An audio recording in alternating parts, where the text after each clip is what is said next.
Hello, everyone. Today we are going to talk about note taking, specifically why we take notes. We'll dive deep into it, so let's go. Our learning objective for today says I will be able to describe why we take notes in class. And our essential question we're going to look at during this video says, what note taking strategy works best for me? And again, today our focus is going to be on note taking. For a little while, set your pencil aside. We'll use it soon. You'll also need a couple of sheets of notebook paper later on if you want to pause for a second and get those out. Something to consider as we start this video: how much time in your life do you think you've spent taking notes? And something maybe even more daunting to consider is how much time do you think you'll spend during your entire life taking notes? It's an interesting question to consider. If you spend just 20 minutes of one class taking notes, and then multiply that 2 or 3 days each week, what's that going to add up to over the course of just one semester or one school year? Note-taking is sort of weird as a skill that we learn. We start doing it at a very, very young age, and it may be really simple, but it's something we do when we're very young. But it's something that people do all throughout their education, all throughout their career, and into old age. So why don't we spend more time looking at how to make it something that's less terrible, something that's more effective, and something that we can actually get something out of? I think we can start doing that by looking at the human brain. It's a little less gross to look at it this way, and maybe a little bit more interesting. The human brain has a whole lot of jobs to do, and you can kind of see them in this diagram. While the diagram is not perfect, you get an idea. We have to process a whole lot of information on a daily basis, on an hourly basis, second by second. The brain's pretty amazing. For the purpose of this video, we're going to be looking at the section in the center of the blue circle that says memory. We all know what memory is. It's something that is incredibly important to our daily lives. We're going to dive a little bit deeper into it before we go too much further. Have you ever thought about just how much we have to remember over the course of a day? For those who are in school, you'll have to remember language arts and math and art and science and history and all kinds of other subjects, things that you get hit with on a daily basis.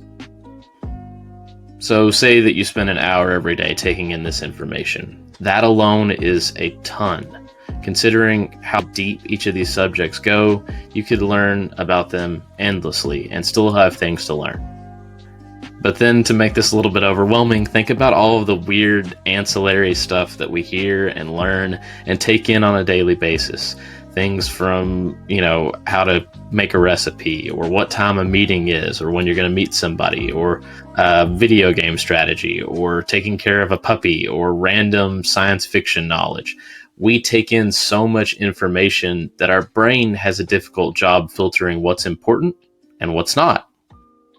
So this total assault, this just overwhelming amount of info you take in as a person, second by second, hour by hour, day by day, hits our memory center in our brain, and it's really only got one place to go: in.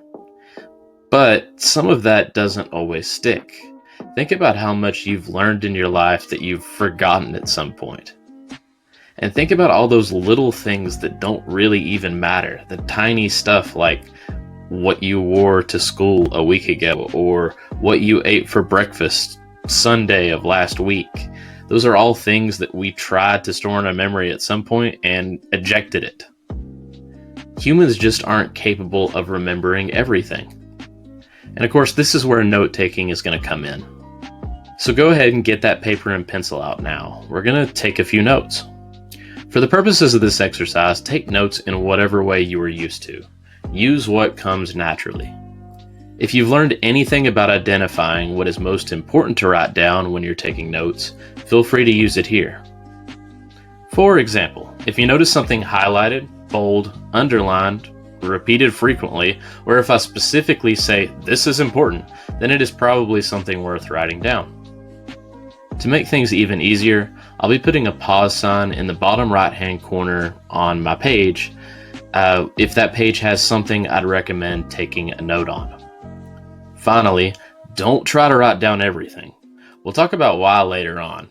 For now, save some time and write what you think will be important with enough to go with it that it'll make sense if you look at this paper later. So for section 1, let's take a look at the focus of this video, why we take notes. To keep it simple, the brain is not capable of storing everything.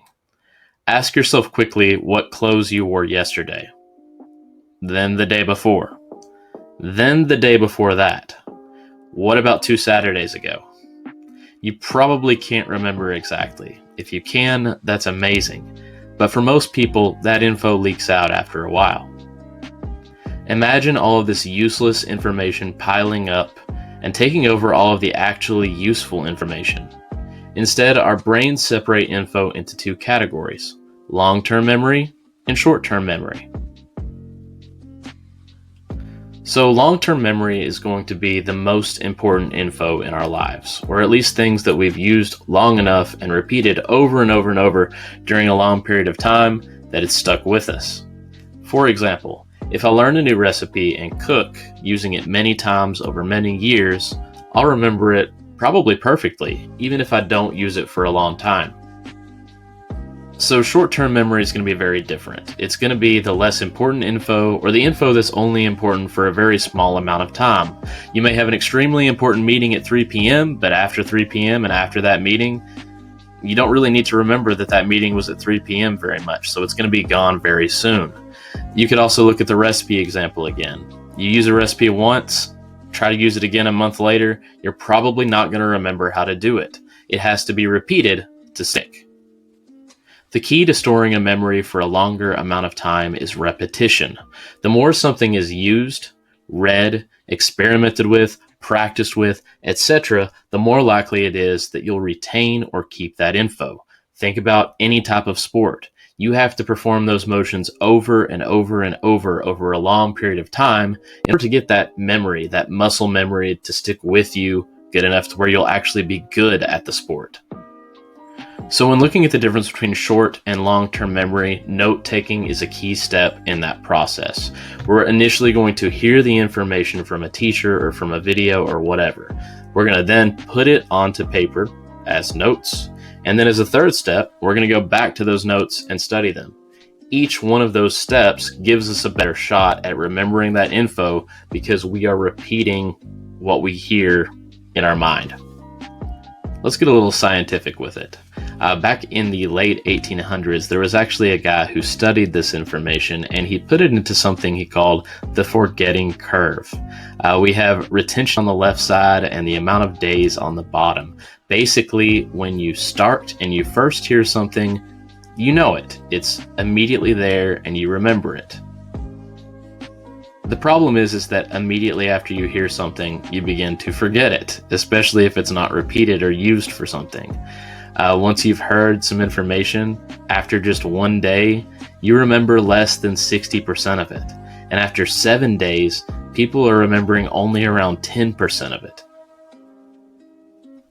So the key is combating forgetfulness. If we want to make 100% on the test we have to take for class, we have to actually remember what was taught in the class. When we take notes, we have something to refer to later. This allows us to combat forgetting what we've learned. So now that we've looked a little bit into why we take notes, let's look at some general questions you might have. The first question says, I like using my computer for note-taking. Is it okay for me to type my notes? And my answer on that would be that it depends. If your teacher asks you to handwrite your notes, they probably have a good reason. In fact, research suggests that physically writing activates more useful areas of the brain over just typing it into a computer. Some of those areas involve memory, language, etc. So it seems like writing something with pen or pencil and paper is more effective than using a computer. For my second question, they may say, if that's the case, why not just write down everything the teacher says? And the answer to this would be that this is usually not possible. Also, quality of your notes is usually more important than quantity. So to take that point a little bit further, the average college student writes at 0.3 to 0.4 words a second. The average college professor usually lectures at 2 to 3 words a second. So do you see the difference there? There's a pretty big gap. It's going to be too hard to keep up trying to write down every single thing that a teacher or professor says. And it's also going to be much less useful. There's going to be a lot of information in there, things you write down that aren't really going to be needed for anything. We'll dive a little bit deeper into some of those questions later, such as when a computer might be useful for taking notes. But for now, I want to get into the final thoughts before this video gets too long. It says, now that we've got a base to work with and understand why we take notes, let's talk about where we go next. So we've looked at why we take notes. It's for repetition. It's so we can refer back to it to actually learn it, because humans have to look at something more than once, or think about something more than once, for it to stick. For most people, taking notes is not fun. Understanding why we do something tends to make it a much more bearable process, and that goes really for any class or any discussion. So I hope you're learning about the why you're learning this instead of just doing it. The next step we'll look at is understanding the different note-taking systems. And you probably know a little bit about these. There's more than one way to take notes. In our next lesson, we'll look at a couple ways to take notes and how to choose what works for you. You may have used a system like Cornell Notes before, but have you ever really experimented to see what works best for you, or what works best for different types of learning? Finally, we'll take a look at understanding what we need to write down. Note-taking is much harder when you don't have visual cues to work off of. We'll take a look at how to predict what's important, what's going to be on the test, and what we really don't need to bother with writing down. Finally, as we wrap up today, review the notes you just took. Are you happy with how they're organized? What would make them better? And what could you do to make reviewing them more interesting? That's all for today. Thank you for watching.